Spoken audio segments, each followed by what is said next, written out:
সম্মানিত মুসলমান ভাইয়েরা, আল্লাহ রাব্বুল আলামিন কোরআনুল কারীমের ভিতরে বললেন, বান্দারে আমি যে তিনটি আয়াতে কারিমা তেলাওয়াত করেছি, যেহেতু আপনারা সময় কম পাবেন আর সারা দিন ব্যস্ত থাকেন, কথা কোন ঠিক কিনা? বেশি ইবাদত করতে তাল পান না, বেশি ব্যস্ত থাকেন মুসলমান গাইবান্দার ভাইয়েরা, বিধায় অল্প আমল, এই আমলগুলো করবেন, মাত্র দুইটা আমল করবেন। কয়টা? দুইটা কাজ। কয়টা কাজ? দুইটা মাত্র কাজ যদি করেন, আমার আল্লাহ রাব্বুল আলামিন একটা জান্নাতের দরওয়াজা খোলা রাখবে। সুবহানাল্লাহ।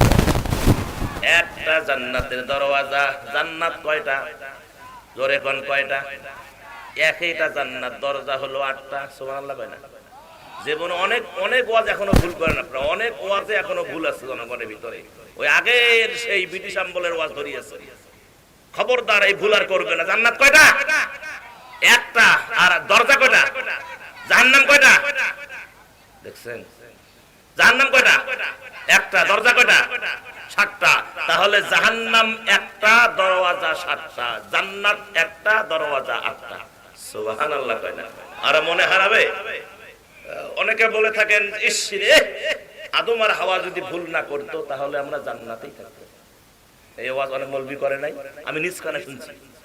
আমিও এই ওয়াজ করি নাই, তবে আমি ওই সময় তাহাকিক করি নাই। পরে আমি চিন্তা করলাম, কেরে এই ওয়াজ মৌলবিরা করে কেন? তার কোন কোরআনুল কারীমের শব্দের তো অর্থ বোঝা লাগবে। ওয়াইজ ক্বালা সূরা বাকারার 30 নম্বর আয়াতের শুরুটা হলো ওয়াইজ ক্বালা রাব্বুকা লিল মালাইকাতি ইন্নী জাইলুন ফিল আরদে খলিফা। এখানে কি ফিল জান্নাতে খলিফা আছে? কথা কয় না? এটা আরদন আছে না, আপনার জান্নাত আছে। আরদন মানে হলো জমিন, আর জান্নাত মানে বেহেশত। কথা কন না কেন? তাহলে যদি আল্লাহ আদম আর হাওয়াকে জান্নাতে বসবাসের জন্য বানাইতেন, তাহলে আল্লাহ বলতেন ফিল জান্নাতে খলিফা। আল্লাহ তো পরিকল্পনা সেটা না।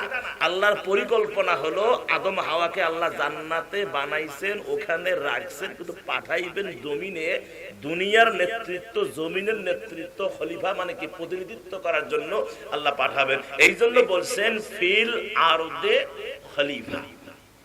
বুঝা লাগবে রে ভাই, মাথা গরম করা যাবে না। আর হামদু, হামিম দাল, 3 শব্দে হামদ মানে প্রশংসা। আমার আল্লাহ বলছেন কুল্লাউ কানাল বাহরু মিদাদাল লিকালিমা। আর নিচে যা আছে আমি আয়াতের বিশেষ অর্থ যা সেটা বলছি। আল্লাহ পাক বললেন যে পৃথিবীর সমস্ত গাছ, এগুলোর যদি কাইটা কুইটা এই সাইজের কলম তৈরি করা হয়, তাহলে আপনাদের হিসাবে কয় হাজার কলম হবে? কথা কয় না? হিসাব আছে? গাছ কতগুলো হবে গোটা পৃথিবীতে? আল্লাহু আকবার। বেরেন ফাঁকা করেন, এই যুবকেরা, ওরে চেংড়ি মেংড়ি যা আছে সব চিন্তা বাদ দেন। এখন যা হিসাব হবে কোরআন আর হাদিসের হিসাব। বেরেন একদম ফাঁকা, ডিলিট করেন, ডিলিট করেন, ডিলিটে চাপ দিলে একদম ফাঁকা। এখন কোরআন এবং সুন্নাহ লোড নেন, কোরআন সুন্নাহর আলোচনা লোড নেন, ইনশাআল্লাহ কাজে লাগবে। তাহলে কি বলছিলাম? সেটি হলো যে আমার আল্লাহ সুবহানাহু ওয়া তাআলার হাবিব বলেছেন, আল্লাহ কোরআনে বলেছে, এটা রাসূল আবার বলেছেন। কেননা কোরআনের ব্যাখ্যা হলো হাদিস। কথা বলেন ঠিক কি না? আমার রাসূল বানিয়ে একটা কথা অতিরিক্ত বলেন নাই। কেন বলেন নাই? আল্লাহ বলেছেন, হাবিব আমার, যদি আপনি আপনার থেকে কোনো কথা বানিয়ে এটা শরীয়ত মনে করে চালিয়ে দেন, আমি আল্লাহ আপনার ডাইন হাতকে চেপে ধরব, কণ্ঠনালীকে কেটে ফেলে দেব। আল্লাহু আকবার, আল্লাহু আকবার।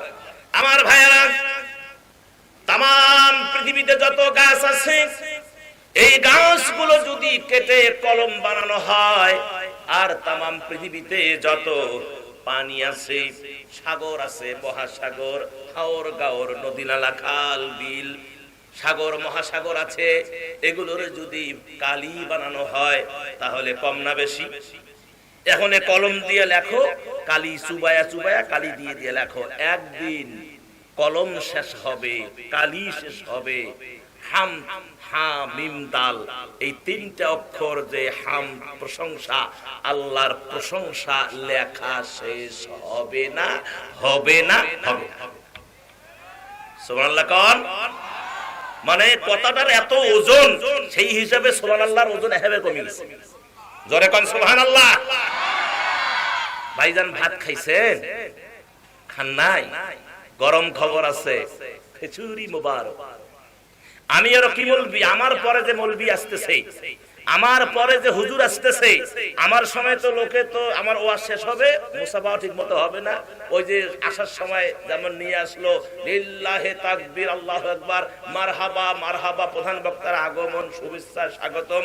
কিছু কিছু জায়গায় আছে আসার সময় কয় মারহাবা, যাওয়ার সময় কয় মরবাবা। কথা কন না কেন? এমনও জায়গায় আছে মাহফিল শেষ, ওদেরকে ফোনেও পাওয়া যায় না যে কই গেছে, লাস্টে কই থাকবো কি করব তার কোনো হদিস নাই। তারপরে এক জায়গায় বদরগঞ্জের এক জায়গায় গেলাম, আমার পরে দিয়ে লোকজন নাই, পরে এমন একটা জায়গা দিছে একজন এসে থাকবে, আর পাশে হলো ছাগল, পাশে হলো মুরগি, গন্ধতে পাকা পাকা গন্ধ, এত কনকনে ঠান্ডা। আল্লাহর কসম করে বলছি ভাই, সত্য কনকনে ঠান্ডা। একটা কম্বল আনি দিচ্ছে, সে কম্বল বোধহয় ছাগলক বোধহয় গাদ দিয়ে দিচ্ছিল কি আল্লাহ জানে, সে কম্বল খালি বকরি বকরি গন্ধায়। এগুলা মৌলবীর এগুলা অবস্থা কোন আছে কিছু কিছু জায়গায়, আর কিছু কিছু জায়গা আছে আমার ভাইয়েরা আলেমদেরকে ওরা মাথায় নিয়ে নাচে। সুবহানাল্লাহ কোন না? আরো জোরে কোন সুবহানাল্লাহ, আরো জোরে কোন সুবহানাল্লাহ। তাহলে প্রশংসা কার? আল্লাহর প্রশংসা। কিয়ামত পর্যন্ত আল্লাহর প্রশংসা করলে প্রশংসা শেষ হবে না।